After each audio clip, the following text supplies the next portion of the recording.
Arcade games don't get much cooler than Tempest. Released in 1981 by Atari, Tempest didn't look or play like any other machine in the mall. From the angular shape of the cabinet and the spinner knob control to the vector graphics and fast-paced 3D action. It was even in the Subdivisions video of Rush. But the game was so hard as you spun your ship around weird blue alien webs, zapping pulsars and fireballs, that I never cracked the high score. When my neighbor Nick told me he had a broken Tempest machine that was mine if I could fix it, I seized the challenge. Game on. I hauled the machine to Penn Vending Home Sales outside Philadelphia, where they've been repairing and selling arcade games for over 50 years.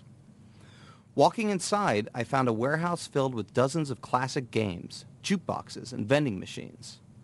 As head technician Phil Ivany tried to turn on the Tempest, I hoped for the best. I'm seeing here that the LED on the motherboard is on, so I'm assuming the power supply is okay at this point. What I want to do is fire up the game and try to listen for audio sounds from the board, okay, to see if the game is working. That will tell me whether or not the monitor is working. At this point, we have to find out why the board's not firing up first, because the board is what's going to drive the monitor, right. Video output. On closer inspection, Phil discovered that the motherboard was missing an EEPROM memory chip, but he found a second dusty motherboard inside the machine and gave it a try. I just fired up, so what we're going to do is go in the front again and see if we hear any audio sounds.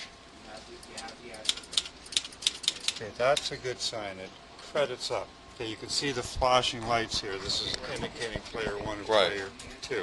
At this point, we should hear audio now, providing the audio output is working. Unfortunately, it wasn't. And as Phil shined his flashlight inside the machine, we found out one possible reason why. There's a dead mouse in the machine, which is a bad thing. There's got to be something on that wire. That would be the Tempest in the machine, I would say. Right, that is the Tempest. Yeah. Phil had to clean up more than the dead mouse. First, he had to get the power supply running to the motherboard. Then he found that there was a problem with the video section of the board that drove the monitor. Unable to pursue that without the right chips, Phil had to contact a small company founded by a late ex-Atari engineer nicknamed Mr. Atari, a man on the West Coast who had amassed a huge collection of arcade game parts. Mr. Atari's son delivered with the EEPROM Phil needed, enabling him to get the monitor running.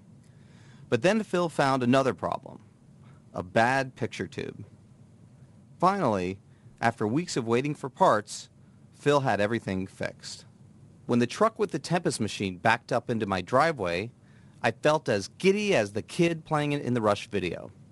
Even better, I had convinced my wife to let me put the machine in the house. The final bill, including delivery, $525. But it's money well spent.